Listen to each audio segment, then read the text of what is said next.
හරි. දැන් එන්න 1999 ප්‍රශ්නයට. 1999. 1999. හරි. මෙතන කියනවා මෙන්න මෙහෙම කතාවක්. බිම සිට ඉහළට බෝලයක් විසිකරන ලදී. උඩු සිරස් අතර ප්‍රවේගය ධන ලෙස සැලකූ විට බෝලයේ චලිතය දක්වන්නේ පහත් දක්වන කුමන ප්‍රවේග කලබස්ථාරයෙන්ද කියලා අහන්නේ. හරි. මේ බලන්නකෝ. දැන් මෙයාලා කියනවා නේද ඉහළට ප්‍රවේගය ධන කියලා සලකන්න කියලා. ප්‍රවේගය ඉහළට ධන. ධන විදිහට සලකන්නලු. එහෙනම් පහළට ප්‍රවේග මොනවා විදිහට සලකන්න ඕන අපි? ප්‍රවේගය ඍණ. ඔයාලා කලින් අදින ප්‍රස්ථාරයම තමයි. හරිද? කලින් අදින ප්‍රස්ථාරයම තමයි යාලා අර පොඩි කොටසක් කියලා දිනවා තව වැඩිපුර. හරිද? මොකද්ද මේ ධන ඍණ කියන එකේ අදහස? ඔය ධන ඍණ කියන්නේ මෙන්න මෙහෙම. අපි අර ඉගෙන ගත්ත අනුක්‍රමණයේ ධන වන වක්‍ර, අනුක්‍රමණයේ ඍණ වන වක්‍ර කියලා තුනක් හයක් ඉගෙන ගත්තා අපි. මේ තුන තමයි අනුක්‍රමණයේ ධන වන වක්‍ර. මේ තුන තමයි අනුක්‍රමණයේ ඍණ වන වක්‍ර. දැන් එයාලා කියන්නේ උඩට යද්දි අනුක්‍රමණයේ ප්‍රවේගය ධන කියලා සලකන්න කියන්නේ උඩට යද්දි යදින්න ඕන අපි මේ රේඛා තුනෙන් එකක්. පහළට යදින්න ඕනේ නම් මොන රේඛා තුනෙන් එකක්ද අපේ විදිහට නම් මෙන්න මේ රේඛා තුනෙන් එකක්. හරිද? මෙහෙම තමයි අදින්න තියෙන්නේ අපිට. හරි. දැන් බලමු. ඔන්න බලන්න. දැන්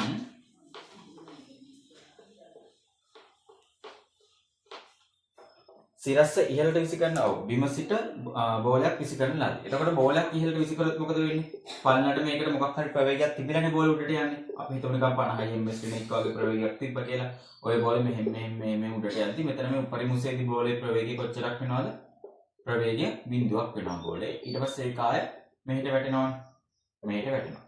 හැබැයි හැම වෙලෙම තරණයේ කොටේ තියෙන ගුරුත්වත්වරණයේ තියෙන හැම වෙලෙම අපි ඔක්කොම පහළට නැදිලා ඉන්නේ. ගුරුත්වත්වරණයේ තියෙන 10යි. නේද? 10ක් තමයි තියෙන්නේ.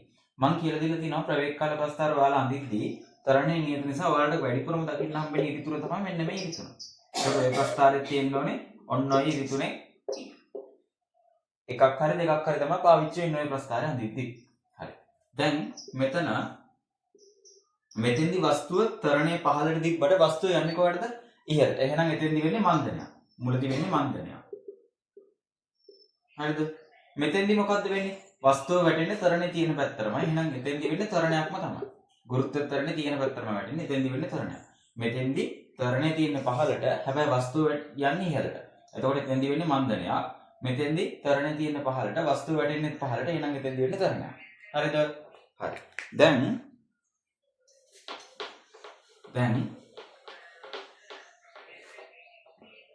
මෙහෙම එන්නකෝ. දැන් මොන ඔයාලට දීලා තියෙන ප්‍රවේග කාල ප්‍රස්ථාරයක් අඳින්න. ප්‍රවේග කාල ප්‍රස්ථාරය. කාලයත් එක්ක ප්‍රවේගය. කාලයත් එක්ක ප්‍රවේගය අඳින්න කියලා දීලා තියෙනවා.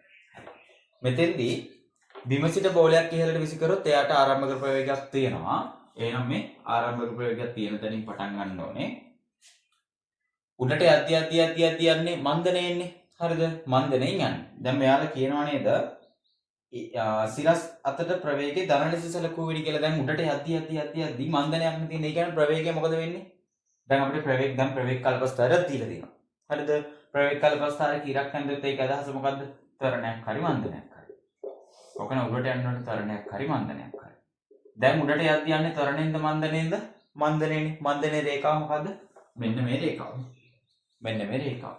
ඔන්න දැන් මෙතෙන්ට ආව. මේ තියෙන්නේ මං උපරිම සිරස් උසර ගියාට පස්සේ. මෙතනින් එහා මොකද වෙන්නේ? වස්තුව ආපස්සට හැරිලා ආය පස්සට එනවනේ. මේ පැත්තට වැටෙනවා.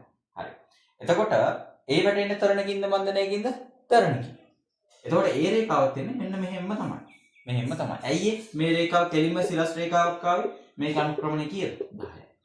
උඩට අඩු වෙවි යන්නේ 10යි, පහළට වැඩි වෙවි ඉන්නේ 10යි. එහෙනම් රේඛා දෙකක් හඳින්න බෑ කිසිම වෙලාවක. එකම රේඛාව කන්ටිනියු වෙන්න ඕනේ. මෙන්න මේක. තේරුණාද? එහෙනම් ඕක තමයි ප්‍රස්ථාරය. ඕක මම දැන් 3-4 පාරක් 5 පාරක් අදින්නදී පේපර් එකෙත් එක පාරක් ඇඳුවා, නෝට් එකෙත් එක පාරක් ඇඳුවා. මීට කලින් ගණන් වලත් හම්බුණා. දැන් මෙතෙන්දිත් ඔන්න හම්බුණා. හරිද? දැන් ඔතෙන්දී යාලා කියනවා නේද ප්‍රවේගය ඍණ ලෙස සැලකුවොත් කොහොමද එන්නේ? දැන් ඔතන මං ඉහළට යන චලිතයේ ප්‍රවේගය ධන ලෙසෙන් සැලකුවේ. ඉහළට යන පැත්තම ධන පැත්ත යන්නේ. හරිද? ඉහළට යන පැත්ත ධන පැත්ත යන්නේ. දැන් ඉහළට යන පැත්ත ඉහළ චලිතය අපි ඍණ විදියට සැලකුවොත් කොහොමද එන්නේ? පහළට එන එක එහෙනම් ධන. විදියට සැලකුවොත් ඉහළට යන එක ඍණ විදියට සැලකුවොත් මට ප්‍රස්ථාරෙන්නේ මෙන්න මෙහෙම. මම එතකොට ප්‍රස්ථාරය පටන් ගන්න ඕන ඍණ පැත්තේ. හරිද? ඍණ පැත්තේ. මොකද මට ඉහළට දැන් මම පල්ලනට හිතන්නේ උඩට යන චලිතෙනේ. එතකොට උඩට යන චලිතය යාළුවා මට කියන්නේ ප්‍රවේගයේ ඍණ පැත්තේ ඉඳන් පටන් ගන්න කියලා. හරිද? ඉහළට යන පැත්ත ඍණ පැත්තේ ඉඳන් පටන් ගන්න. හරි. දැන් මම මෙතෙන්දි මේ ප්‍රවේගයක් තියෙන තැනක් ගන්නවා. මේ වගේ මේ අගයන් විතරක් අල්ලන්න අර දණ්ඩ ඍණ කතා අල්ලන්න යන්න එපා. හරිද? දැන් මෙතනින් බිඳුව 10 20 එහෙමනේ යන්නේ. මෙතනත් එහෙමනේ. 10 20 30 ඍණ තමයි. ඒ වුණාට ඒක ඍණ කියන එක අදාළ කරගන්න එපා. හරි. ප්‍රස්ථාරවන්නම ඍණ පැත්තෙන් පටන් ගත්තා. අර ඉහළට යන එක ධන විදියට සලකන්න. පහළට එන එක ඍණ විදියට සලකන්න. ඉහළට යන එක ඍණ විදියට සලකන්න. පහළට එන එක ධන විදියට සලකන්න. කියන්නේ ප්‍රස්ථාරේ පටන් ගන්න පැත්ත තමයි දීලා තියෙන්නේ. හරිද? එතකොට මෙතෙන්දී මෙන්න මෙතනින් මේක පටන් ගත්තොත් මොකද්ද වෙන්නේ? පල්ලනටම වෙන්නේ ත්වරණයක්ද මන්දනයක්ද? මන්දනයක්. මන්දනයක් වෙවි ගිහිලා ප්‍රවේගය කීයක් වෙනවද? බිඳුවක් වෙනවා. කාලයත් එක්ක ප්‍රවේගය කීයක් වෙනවද? බිඳුවක් වෙනවා. ප්‍රවේගය බිඳුව පැත්තට ආවා. මෙහෙ යනකොට මොකද වෙන්නේ? තව ප්‍රවේගය වැඩි වෙනවා. මෙහෙට තමයි එතකොට රේඛාව දෙන්න ඕනේ. අනුක්‍රමණයේ නියත රේඛාවක් දෙන්න ඕනේ. අනුක්‍රමණයේ නියත රේඛාව. මොකද 10යිනේ. හරි. එතකොට ඊට පස්සේ මොකද්ද වෙන්නේ? තරණයක්. පහළට දිවෙන්නේ තරණයක්. රේඛාවගේ කියන්නේ 10යි. හරිද? ඔක තමයි. ඔතන තමයි ඔක. අවුලක් නැහැ ඉතින් ඒක. හරි. එහෙනම් ඔයාලා දැකපු ප්‍රස්ථාරයක් ආය පාරක් අහන්නේ උත්තරේ අංක 1 ඈ. මේක නෙවෙයි උත්තරේ අංක 1. ඍණ විදියට අදින්නකොත් උත්තරේ අංක 2. හරි. ඍණ පැත්තෙන් සලකන්නකොත් උත්තරේ අංක 2. හරි නේද? ඔය දෙකම දාගන්න.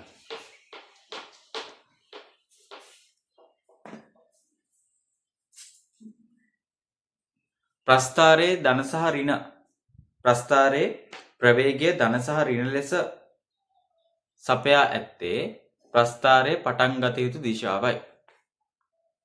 ධන සහ ඍණ ලෙස සපයා ඇත්තේ ප්‍රස්ථාරයේ පටන් ගත යුතු දිශාවයි. ධන සහ ඍණ ලෙස සැලකිය යුත්තේ ප්‍රස්ථාරයේ පටන් ගත යුතු දිශාවයි. හරි. ඊට පස්සේ එන්න 2000 ප්‍රශ්නෙට. 2000 ප්‍රශ්නේ.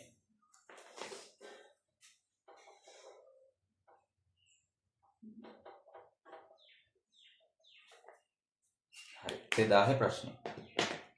මිනිසෙක් 6 km ඍණ එක්ක වේගයෙන් 12 කිලෝමීටර් 12ක දුරක් ගමනක් ගොස් 3 km ඍණ එකක වේගයෙන් එම දුර ආපසු ආවේය. ඔහුගේ ගමනේ මධ්‍යක වේගය කීයද? මධ්‍යක වේගය කොහොමද අපි හොයන්නේ? ගමන් කරපු මුළු දුර බෙදන්න ඕනේ ගත වූ මුළු කාලෙන්නේ. හරි. මධ්‍යක වේගය. මධ්‍යක වේගය සමානයි ගමන් කළ මුළු දුර බෙදන්න ඕනේ ගත වූ මුළු කාලෙ. ගත වූ මුළු කාලෙ. හරිද? ගමන් කරපු මුළු දුර බෙදන්න ඕනේ ගත වෙච්ච මුළු කාලෙ. හරි. දැන් මොකද්ද වෙන්නේ? මිනිස්සෙක් 6 km ඍණ එක්ක වේගයෙන් මිනිස්සෙක් යනවා මෙහාට 6 km ඍණ එක්ක වේගයෙන් කිලෝමීටර් 12ක් යනවා නේ. මෙහි ඉඳන් මෙහාට යනවනේ කිලෝමීටර් 12ක්. හරිද? ගොස් 3 km ඍණ එක්ක වේගයෙන් එම දුර ආපසු ආවේය. ඊට පස්සේ මොකද වෙන්නේ?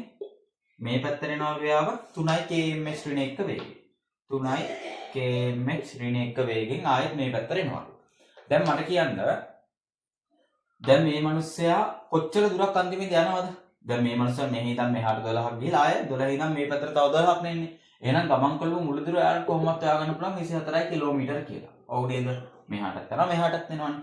දැන් ඔයාලට හොයාගන්න බැරි මොකද්ද උතන? කාලය විතරයි. ඔන්න බලන්න මම කාලය හොයන විදිය. දැන් 6 km ඍණ එකකින් යන්නේ කොච්චරද? කිලෝමීටර් 12ක්. නේද? කිලෝමීටර් 12ක් තමයි යන්නේ. හරි. එහෙනම් මට එතෙන්ට වේගය සමානයි දුර බෙදීම කාලය කියන සූත්‍රය දාලා වේගය සමානයි දුර බෙදීම කාලය කියලා දාලා දැන් මම මෙවන්නේ මේ යන චලිතය. හරිද? වේගය කීයද? 6 km ඍණ 1 සමානයි දුර කීයද? කිලෝමීටර් 12යි. අපි දන්නේ නැත්තේ කාලය x කියලා දාගමු. හරි. දැන් හරස් ගුණ කිරීම දැම්මොත් 6යි x සමානයි මේ 6යි x සමානයි 12යි. දෙපැත්තම 6න් බෙදමු. x සමානයි 2යි කියන්නේ ඔයාගේ කොච්චරද? පැය 2ක්. ඒ කියන්නේ මිනිස්සයාට මෙතන ඉඳන් මෙතෙන් යන පැය කීයක් ගියාද? 2ක් ගියා. දැන් මේ මිනිස්සයා වේගය අඩක් කරගත්තොත් පැය ගාන තව වැඩි වෙනවද අඩු වෙනවද? අපි හිමින් යන්න පැය ගාන තව මොකද වෙන්නේ? එන්න වැඩි වෙනවා. මේකට වඩා භාගයක් වේගය අඩු කරොත් කාලය දෙගුණ වෙනවා. කෙලින්ම ගන්න පුළුවන් මේක.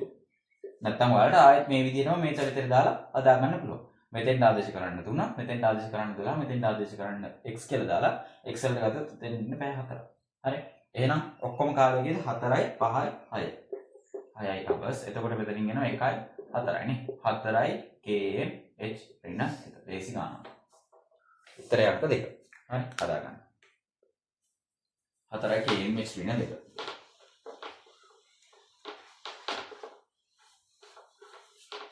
ඊට පස්සේ එන්න 19 වෙනි ගානට. 19. ඒ කියන්නේ ඔය 2004. 2004 O level ගාන. කියනවා සිරස්සේ ඉහළට විසි කරන ලද වස්තුවක් සරල රේඛීය මාර්ගයක් ඔස්සේ උඩු අතට යන ගමනේදී කිසියම් ඒ ලක්ෂයක් පසු කර ගොස් නැවතම මාර්ග ඔස්සේ පහළට වැටි බිම්පත් වේ. ඔව් නේද? يعني වස්තුවක් ඉහළට විසි කරොත් දැන් යා මෙහෙම ගිහිල්ලා ආය මෙහෙම වැටෙද්දී එයා පහු කරගෙන යන ලක්ෂයම තමයි ආය පාරක් පාස් කරගෙන ඉන්නේ. දැන් මෙතන ඒ ලක්ෂය කියලා හිතන්නකෝ. එයා පහු කරගෙන ඒ ලක්ෂය ගියොත් ආයෙත් පාස් කරගෙන ඒ ලක්ෂය පාස් කරගෙන තමයි ආයෙන්නේ. දැන් ওই වස්තුව මම ඔය මෙහෙම ඇඳලා මොකක්ද වෙන්නේ? මෙහෙම කෙලින් වැටලා මෙහෙම වැටෙන්නේ. මෙහෙම මම ඉතින් ඔයාලට පැහැදිලිවට චුට්ටක් මේ පැත්තට කළා මෙහෙම ඇඳා. අදිද්දි බෝඩ් එකේ ඇඳිද්දි. මෙහෙම වැටෙනවද? මෙහෙම වැටෙන්නේ නැහැ. මෙහෙම තමයි කියන්නේ. හරි? පසු කරගොස් නැවතම මාර්ග ඔස්සේ පහළට වැටි බිම්පතිත වේ. වාත ප්‍රතිරෝධය නොසලකා හැරිය විට මේ වස්තුවේ චලිතය සම්බන්ධයෙන් පහත වගන්ති අතරින් අසත්‍ය ප්‍රකාශය වැරදි එක අහන්න. හරි? වස්තුවේ තරණය මුළු චලිතයේ මුළුල්ලේම නියතව පවතී. මම ඉස්සල්ලා ගානෙත් කිව්වා හැම වෙලෙම ගුරුත්ව ත්වරණය කොහෙද තියෙන්නේ? 10යි ms ඍණ 2ක් පහළට. 10යි ms ඍණ 2ක් පහළට. හැම වෙලාවෙම ඉහළම ලක්ෂයේදී 10යි ms ඍණ 2ක් පහළට තියෙනවා වස්තුවට. මෙතෙන්දි එයාට 10යි ms ඍණ 2ක් තියෙනවා. මොකද ඒ ත්වරණේ තියෙන හින්දා මෙයා උඩට ගියපු ගමන් ඊළඟ මොහොතේ පහළට වැටෙන්නේ. තේරෙනවද? නැත්තම් එතනම හිටලා තියෙනවා. ත්වරණයක් තිබ්බ නැත්තම් පහළට. හරිනේ? මුළු චලිතයේ මුළුල්ලේම නියතව පවතී. ඒක හරි. වස්තුවේ වේගය 0 දක්වා අඩු වී නැවත වැඩි. හරි නේද? වස්තුවේ වේගය 0 දක්වා උඩදී බිඳුවක් වෙනවා. ආයෙ වැඩි වෙනවා. ඒකත් හරි. උපරිම ලක්ෂයේදී වස්තුවේ ප්‍රවේගය ත්වරණයක් 0 වේ. උපරිම ලක්ෂයේදී වස්තුවේ ප්‍රවේගය නම් මොකද වෙන්නේ අනිවාර්යෙන්? උපරිම ලක්ෂයේ වස්තුවේ ප්‍රවේගය නම් 0 වෙනවා. හැබැයි ත්වරණේ අනිවාර්යෙන් 10ක් තියෙන. ඒක තමයි ඊළඟ තත්පරේ පටගාල වෙන පහළට වැටෙන්නේ. නැත්තම් ඊතරම් හිටලා දිනවනේ. හිතන්න හැම වෙලෙම හිතන්න. හරි? ත්වරණේ 0 වේ. කිව්වොත් ඒක වැරදි. ත්වරණයක් තියෙනවා. ත්වරණයගේ කීයද 10යි. හරි? ඒ ලක්ෂයේදී ඉහළට යන විට වේගය ආපසු ගමනේදී ඒට ඇති වේගයට සමාන වෙනවා. ඒ කියන්නේ මොකද්ද? දැන් මෙතෙන්දී 50යි ms ශ්‍රේණිය එකකින් උඩට විසික් කරා කියලා හිතන්නකෝ. මෙතෙන්දී යද්දී ඒක 40ක් වෙනවා. මෙතෙන්දී යද්දී ඒක ඒ ලක්ෂයේදී ඒක 30ක් වෙනවා ඇති, 20ක් වෙනවා ඇති, 10ක් වෙනවා ඇති. මෙතෙන්දී බිඳුවයි. ආයෙත් මෙතෙන්දී යද්දීම කීයද 10යි. මෙතෙන්දී වැඩි වෙන්නේ 20ට. මෙතෙන්දී වැඩි වෙන්නේ කීයද 30ට. මෙතෙන්දී වැඩි වෙන්නේ 40ට. ආයෙත් වත්සෝ මෙතන වැටෙන්නේ කීයෙන්ද? 50ෙන්ම තමයි. 50යි ms ශ්‍රේණිය එකෙන් තමයි පහළට වැටෙන්නේ. මෙතනින් යන වේගයෙන්ම තමයි අතට වැටෙන්නේ. තේරුණාද? ඔක තමයි ඉතින් ඔතන කතාව. වේගයට සමානයි එකත් හරි. එහෙනම් දාගන්න එතන මෙන්න මෙහෙම. මේ රූපය යන ගන්නකොට කාලා. ඒ කියන්නේ මෙතන 50, 40, ඒ ලක්ෂයේදී 30යි, 20, 10 මෙතෙන්දි බිඳුව. ආයෙත් එතනම මෙහා පැත්තෙන් 10, 20, 30, 40 වැටෙන්නේ 50. ඔය රූපය එහෙම දාගෙන ඊට පස්සේ මෙතන පහළට 10යි ms ශ්‍රේණි 2, මෙතනත් පහළට 10යි ms ශ්‍රේණි 2 කියලා දාගන්න. උඩම ලක්ෂයේදී 10යි ms ශ්‍රේණි 2 කියලා දාගන්න. හරි? ඒකලා ලියා ගන්න මෙන්න මෙහෙම. ඉහළම ලක්ෂයේදී ප්‍රවේගය 0 වේ. නමුත් ත්වරණය 10යි ms ඍණ 2මයි. එයට හේතුව වස්තුව ඊළඟ මොහොතේදී බිමට පතනය වීමයි. ත්වරණය 0 වූවා නම් වස්තුව ඊළඟ තත්පරයේදී පහළට නොවැටේ. ඒක තමයි එතන පොයින්ට් එක. හරි? හොඳට බලන්න ඒවා.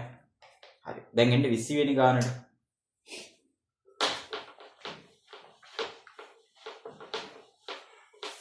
ඔයාලා ඔක වීඩියෝ එක නවත්තගෙන ලියන්නේ ඈ. හැම එකම වීඩියෝ එක නවත්තගෙන ලියන්න. පුළුවන්? හරි. 2004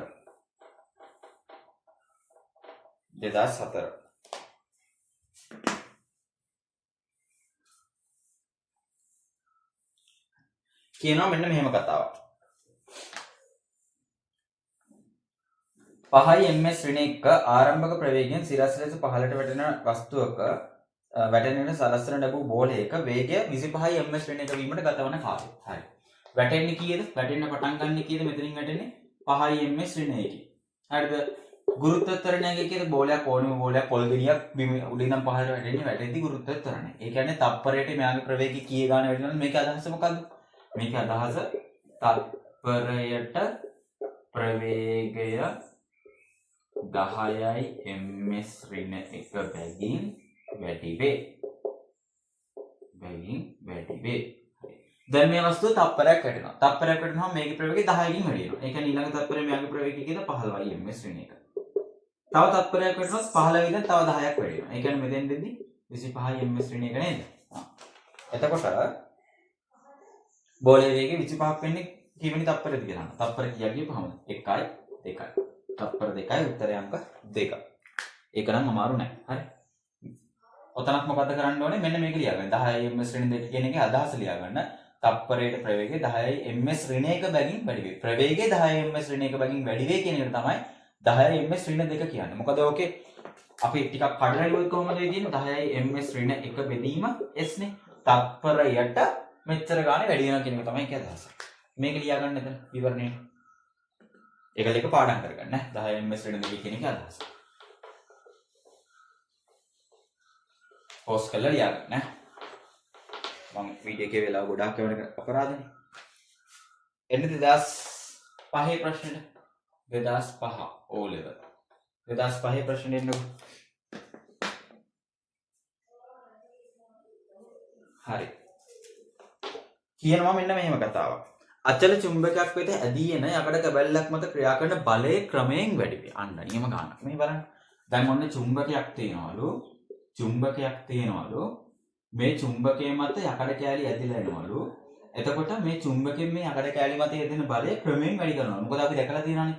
මේ අපි චුම්බකේ චුට්ටක් ඈත් කරලා තියෙද්දි යකඩ කෑලි නලියනවා. හැබැයි ටික ටික ලං කරලා බං කාලේ ඇදිලා එනවනේ. ඒ කියන්නේ බලය එන්න මොකද වෙන්නේ? බලය එන්න වැඩි වෙනවා. බලය එන්න වැඩි වෙනවා කියන්නේ පිකප් වෙන වේගය මොකද වෙන්නේ? එන්න වැඩි වෙනවා. එහෙනම් එතනදී ත්වරණය මොකද වෙන්නේ? ත්වරණය මොකද වෙන්නේ? එන්න වැඩි වෙනවා. ඔයාලට මෙච්චර කාලයකට හම්බුන්නේ නැහැ එකම එක ගානක්වත් තරණ එන්න වැඩි වෙන චලිතයක්. හරිද? හරි. අපෙන් අහනවා යකඩ කැබැල්ලේ චලිතේ ප්‍රවේග කාල ප්‍රස්ථාරය මොකක්ද කියලා. මේ බලන්න. ප්‍රවේග කාල ප්‍රස්ථාරය අහන්නේ.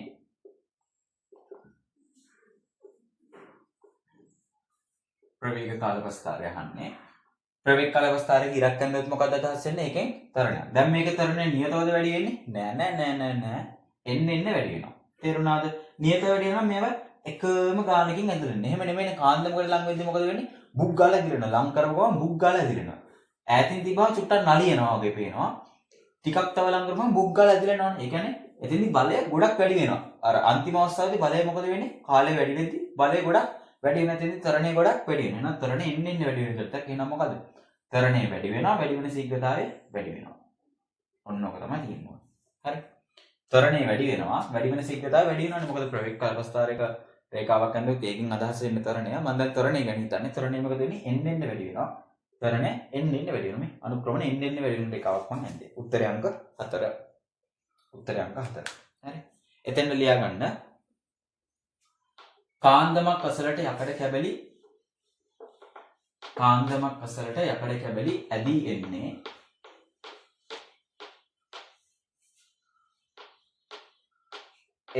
එන්න තරණය වැඩි වෙන ආකාරයටයි. එන්න තරණය වැඩි වෙන ආකාරයටයි. එහිදී ප්‍රවේග කාල ප්‍රස්ථාරයක රේඛාවක් ඇඳීමේදී තරණයක් අදහස් වන නිසා අනුක්‍රමණය එන්න වැඩි වෙන රේඛාවක් අඳී. අනුක්‍රමණය එන්න වැඩි වෙන රේඛාවක් අඳී. ඔය විදිහට ලියන්න. හරි. 2005 අනිත් ගාන 2005 අනිත් ගාන. ඒ කොහොමද කියන්නම? 2005 අනිත් ගාන. සිරස්ස ඉහළට විසිකරන ලද බෝලයක වේගයේ ක්‍රමයෙන් අඩු වේ. උච්චතම ලක්ෂයේදී වේගය ශුන්‍ය වී අර චලිතයේමනේ ආයාය උපන්නන්නේ. සිරස්ස ඉහළට විසිකරන ලද බෝලයක ප්‍රවේගය මොකද වෙන්නේ? එන්න අඩු වෙලා ආයේ බෝලයේ මේ ප්‍රවේගය එන්න වැඩි වෙනවා. ඔව්නේ. ඒක අපි දන්නවා. හරිද? උච්චතම ලක්ෂයේදී වේගය බිඳුවයි කියලාත් අපි දන්නවා. v සමානයි බිඳුවයි. හැබැයි තරණයක් තියෙනවද නැද්ද? තරණක් තියෙනවා. 10 ms ශ්‍රේණි දෙක. හැම වෙලේම තරණය තියෙන්නේ කොහොමද? 10 ms ශ්‍රේණි දෙක 15ටම තමයි. තරණය තියෙන්නේ 10 ms ශ්‍රේණි දෙකක් 15ට. හැම වෙලේම තරණය තියෙන්නේ 15ට. ගුරුත්ව තරණය තියෙන්නේ 15ට. වස්තුවකට ගියොත් තරණය තියෙන පැත්තට අනිත් පැත්තට නිසා එතෙන් දිනනවා මන්දනයක්. ඉතින් කමන්නේ. ඒතකොට මේ චලිතය මන්දනයක්. මේ චලිතය ආයේ වස්තුව තරණය තියෙන පැත්තට වැඩිලා තරණයක් වෙනවා. හරි නේද? හරි. ඔන්න ඔය ටික තමයි දැන් ඔයාලා දන්නේ. ඉහළම ලක්ෂයේදී ප්‍රවේගයේ බින්ද හැබැයි තරණයක් තියෙනවා. මෙතෙන්දි වස්තුව මෙහෙම යනවා. මෙතෙන්දි වස්තුව මෙහෙට පහළට වැටෙනවා. හරි. එතකොට මේ වගේ A පොයින්ට් එක ප්‍රවේගය මෙතන A point එකේ ප්‍රවේගය සමාන වෙනවා මේ. B point එකේ ප්‍රවේගය මෙතෙන්දි B point එකේ ප්‍රවේගයට නෙවෙයි මොකටද සමාන වෙන්නේ? වේගයට සමාන වෙන්නේ. හරි. ඇයි මම එහෙම කියන්නේ? ප්‍රවේගය කිව්වොත් ඒත් හරියි. ඇයි? දැන් මේ මෙතෙන්දි ප්‍රවේගය මෙතෙන්දි චලිතය කොයි පැත්තටද යන්නේ උඩටනේ. මෙතෙන්දි චලිතය ඉන්නේ පහළට. එතකොට දිශාව මාරු වෙද්දි ප්‍රවේගය මොකද වෙන්නේ? වෙනස් වෙනවා. එහෙනම් මෙතෙන්දි මේ A ලක්ෂයේදී වේගය සමානයි. BB ලක්ෂවලදී වේගය සමානයි. CC ලක්ෂවලදී වේගය සමානයි. DD ලක්ෂවලදී වේගය සමාන වෙනවා. මෙතනින් 50න් විසික් කරොත් මෙතෙන්ට වැටෙන්නේ 50න්ම තමයි. 50න් විසික් එකකින් විසික් කරොත් මෙතෙන්ට මෙතනින් 50න් විසික් කරොත් මෙතෙන්ට වැටෙන්නේ 50න්ම තමයි. ඔන්න ඕකත් අන්තිමේදී දාගන්න. හරි දැන් උනත් කමන්නේ වීඩියෝ එක පොස් කරලා පට ගාලා මේක දාගන්න. ඒකල මෙතන A වල අගයන් මෙතන 10 නෑ මෙතන 50 නම් මෙතන 40 වෙන්න ඕනේ. 40 30 20 10 මෙතෙන්දි බිඳුවක් වෙනවා. ආයෙ වැඩි විදිහේ එන්නේ මෙතෙන්දි 10ක්ම තමයි. මීට අනුරූප ලක්ෂයේදී 10ක් වෙන්නේ. සීට අනුරූප ලක්ෂයේදී මෙතෙන්දි වැඩි වෙන්නේ 20කට. බීට අනුරූප ලක්ෂයේදී මෙතෙන්දි වැඩි වෙන්නේ 30කට. ඒට අනුරූප ලක්ෂයේදී මෙතෙන්දි වැඩි වෙන්නේ වේගය 40කට. මෙතෙන්දි 50ම වැටෙනවා. හරිද? ප්‍රවේගය කිව්වොත් මේවට වැරදි. වේග තමයි මෙතෙන්දි සමාන වෙන්නේ. A point වල BB point වල CC point වල DD point වල වේග සමානයි. ප්‍රවේගය කිව්වොත් වැරදි. හරි? හොඳට මතක තියාගන්න වේග සමාන වෙන්නේ ප්‍රවේග නෙවෙයි. ඇයි? දිශාව මාරු වෙන නිසා. මොකද වස්තුව මෙතෙන්ද යන්නේ උඩට, හැබැයි මෙතෙන්ද යන්නේ පහළට නිසා. හරි? ඒ හැම පොයින්ට් එකක්ම අල්ලන්න. බෝලේ අතින් නිදහස් වූ පසු එතකොට මේ බෝලේ මෙහෙම අතින් විසික් කරනවානේ. බෝලේ අතින් විසික් කරනවා. හරි. දැන් අපේ අතකින් මම හිතන්නකෝ අපේ අතකින් බෝලේ මෙහෙම විසික් කරපු ගම අපේ අතේ බෝලය විසික් වෙන මොහොතේදී බෝලේට අපේ අතින් බලයක් හිතෙනවා. එතකොට බෝලේ විසික් වෙන්නේ. හැබැයි අපේ අතින් බෝලේ විසික් වෙලා බෝලේ මුදා හැරපු අවස්ථාව තියෙනවා. මෙන්න මේ අවස්ථාව දෙන්නේ මෙතෙන්දී ආය අපේ අත මේ බෝලයට ස්පර්ශ වෙලා තියෙන්නේ නැහැ. එහෙනම් මෙතෙන්දී ආය අතින් ක්‍රියාත්මක බලයක් ක්‍රියාත්මක වෙන්නේ නැහැ. බෝලේ අපේ අතින් ගිලුණාට පස්සේ අතින් ක්‍රියාත්මක කර බලයක් බෝලයට ඉන්නේ නැහැ. එතෙන්දී තියෙන මොකක් විතරද? බෝලේ බර විතරයි සිරස්ස පහළට. බෝලේ බර විතරයි සිරස්ස පහළට තියෙන්නේ. mg විතරයි සිරස්ස පහළට තියෙන්නේ. හරිද? mg විතරයි තියෙන්නේ. ඔයාලට ඕක ඉගෙන ගන්න පුළුවන් 4 වෙනි පාඩමේදී ඔයාලගේ. හරි? 10 වසර ළමයි බෝලේ අතෙන් නිදහස් වෙන ගමන් එයාට තියෙන මොන බලය විතරද? එයාගේ බර විතරයි. බර විතරයි. හරි ලියන්න. බෝලය අතෙන් නිදහස් වූ ගමන්ම එයට පවතින්නේ බෝලේ එයට පවතින එකම බලය වන්නේ බෝලේ බර පමණක්මය. බෝලේ බර පමණක්මය. මේ උච්චතම ලක්ෂයේදී බෝලය මත ක්‍රියා කරන බලය ශුන්‍ය වේගය. උච්චතම ලක්ෂයේදී බෝලය මත ක්‍රියා කරන බලය ශුන්‍ය වේගය. දැන් මෙතෙන්ද අතක් තියෙනවනේ. දැන් මෙතෙන්දී නම් මේ විසික් කරන අවස්ථාවේදීම අතෙන් බලයක් තියෙනවා. අතෙන් බලයක් තියෙනවා. බර මගින් එදෙන බලයක් තියෙනවා. ওই බල දෙකම තියෙනවා. හැබැයි මෙතෙන්ට ආවට පස්සේ තියෙන මොන බලය විතරද? මෙතෙන්ට ආවට පස්සේ බෝලේ තියෙන්නේ මෙතෙන් තියෙන්නේ එයාගේ බර mg විතරයි. නේද? මෙතෙන්ට ආවට පස්සේ තියෙන්නේ මොකක් විතරමද? එයාගේ බර mg විතරමයි. මෙතෙන්දි තියෙන්නේ මොකද්ද? දැන් අත නැහැනේ. එහෙනම් එයාගේ බර mg විතරමයි. මෙතෙන්දි තියෙන්නේ මොකද්ද? එයාගේ බර mg විතරමයි. මෙතෙන්දිත් මොකක්මද තියෙන්නේ? එයාගේ බර mg විතරමයි. තේරුණාද? බලයක් තියෙනවනේ. බලයක් තිබිලා මේ තරණයට ලක් වුණාම තමයි මේ වස්තුව ආයේ පහළට වැටෙන්නේ. එහෙනම් මෙතෙන්දිත් තියෙන්නේ මොකද්ද? එයාගේ බර mg විතරමයි. මෙතෙන් තියෙන්නේ මොකද්ද? එයාගේ බර mg විතරයි. මෙතෙන්දිත් එයාගේ බර mg විතරමයි. හරියටම ගුරුත්ව කේන්ද්‍රයේ පහළට එයාගේ බර mg ක්‍රියාත්මක වෙනවා. බර mg. තේරුණාද? මේ හැමතැනදීම යාගේ බර mg විතරයි. හැබැයි මෙතෙන්දි මගේ අත ආයේ බෝලේ අල්ල ගන්නවා. එහෙනම් අතෙන් එන බලයක් තියෙනවා. මෙතෙන්දි අතෙන් එන බලයක් තියෙනවා. බරෙන් එන බලයක් තියෙනවා. බරෙන් සහ අතෙන් එන බල දෙකම මෙතෙන්දි ක්‍රියාත්මක වෙනවා. එහෙනම් මේ හැම අවස්ථාවකම ක්‍රියාත්මක වෙන මොන බරය විතරද? යාගේ බර විතරයි. හරි ඒක දාගන්න ඈ. බෝලයක් ඇඳලා මේ හැම තැනම යාගේ බර mg. හැබැයි මෙතෙන්දී විතරක් ස්පෙෂල් මොකද්ද? අතෙන් එන බලයක් ක්‍රියාත්මක වෙනවා. අතෙන් අපි විසික් කරන්න බෝලේ. බෝලය මත ක්‍රියා කරන බලය වන්නේ එහි බර පමණි. හරි නේද? අපෙන් මෙතන අහන්නේ මොකද්ද? බෝලය අතින් නිදහස් වූ පසුනේ අපෙන් අහන්නේ. දැන් මෙතන ගානේ කියලා තියෙනවා බලන්න වාතු ප්‍රතිරෝධය නොසලකා හැරීම විට බෝලය අතින් නිදහස් වූ පසු එහි චලිත ප්‍රයෝග නිවැරදි ප්‍රකාශයනේ. අතින් නිදහස් වුණාට පස්සේ යාගේ ක්‍රියාත්මක වෙන මොකද්ද? යාගේ බර විතරයි. එහෙනම් උත්තරයන් කීයද? දෙක. දෙකෙන්ම ගන්න පුළුවන්. බෝලය මත සංප්‍රයුක්ත බලයේ දිශාව උච්චතම ලක්ෂයේදී මාරු වේ. මේ බලන්න. බෝලය මත සංප්‍රයුක්ත බලයේ දිශාව උච්චතම ලක්ෂයේදී මාරු වේ. ඒ කියන්නේ බෝලය මත බලය ක්‍රියාත්මක කරන පැත්ත මේ උපරිම ලක්ෂයේදී මාරු වෙනවද? නෑ මේ පහළට තියෙන්නේ. උපරිම ලක්ෂ්‍යයේදී 15 මෙතෙන්දිත් 15 මෙතෙන්දිත් 15ටම තියෙන්නේ. තේරුණාද? එහෙනම් සංප්‍රයුක්ත බලය කියන්නේ ඒ බෝලේ මත දෙන සම්පූර්ණ බලය. ඒ බලයේ දිශාව කොහෙටම තියෙන්නේ 15ටම තමයි. ඔයාලට ඕවා වෙනම පාඩම්. හරි. දැන් ඕවා හැබැයි ඔළුවේ තියාගෙන ඉන්න. මොකද මේක හදලා තියෙන මුළු සිලබස් එකේම නිසා තමයි මම වගන්ති මේකට දාලා තියෙන්නේ. බෝලය ඉහළට යන විට ඒ මත සිරස්ස ඉහළට ක්‍රියා කරන බලයක් තිබේ. බෝලය ඉහළට යද්දී ඒ මත සිරස්ස ඉහළට ක්‍රියා කරන බලයක් තියෙනවද නැහැ නේ? හැම වෙලෙම තියෙන බෝලේ මත බලය 15ට විතරයි. යාගේ බර විතරයි ක්‍රියාත්මක වෙන්නේ. බර ක්‍රියාත්මක වෙන්නේ හැම වෙලෙම වස්තුවකින් 15ට. ඔක 9 වසරේදීත් ඔයාලට මම කියලා දෙනවා. හරිද? දැන් ඔයාලා 9 වසර පේපර් එක අරගෙන බලුවොත් එහෙම ඒකෙත් තියෙනවා. හරි? බලය පේපර් එක අරගෙන බලුවොත්. ඔන්න එන 2005 ගාන සම්පූර්ණයි. හරිද? ඒක නම් පොයින්ට්ස් ගොඩාක් තිබ්බා නේද? මෙතන මේ අත ස්පර්ශ වෙලා තියෙන මොහොතේදී බෝලයට එයාගේ බරක් තියෙනවා, අතෙන් ඒ දෙන බලයක් තියෙනවා. හැබැයි බෝලේ නිකුත් වුණාට පස්සේ එයාගේ තියෙන මොන බලය විතරද? එයාගේ බර විතරයි. මේවා ලේසි හරි. ලේසියෙන් හිතන්න. එයාගේ බර විතරයි. දැන් මටත් තියෙන මෙතෙන්දී මගේ බර විතරයි. බලයක් විදිහට තියෙන මගේ බර විතරයි. තේරුණාද? දැන් මාව කවුරු හරි මෙහෙම තල්ලු කරොත් එහෙම එයාගේ අතින් එදෙන බලයක් තියෙනවා, මගේ බරක් තියෙනවා. දෙකම තියෙනවා. ඒකම තමයි මෙතනක් තියෙන්නේ. සංප්‍රයුක්ත බලය කියන්නේ මොකද්ද? මේ වස්තුව මත එදෙන බල. එතකොට මේ බලවල දිශාව හැම වෙලේම කොහෙද තිබිලා තියෙන්නේ? 15ටම තමයි. එහෙනම් උපරිම ලක්ෂ්‍යයේ දිශාව මාරුණාද? දැන් මෙතනින් මෙතෙන්ට යනවා දිශාව මාරුණා මේක උඩට තියෙනවා. එහෙම නෙමෙයි. හැම වෙලේම බර 15ට තියෙන්නේ. එහෙනම් සංප්‍රයුක්ත බලයේ දිශාව එකමයි. හරි නේද?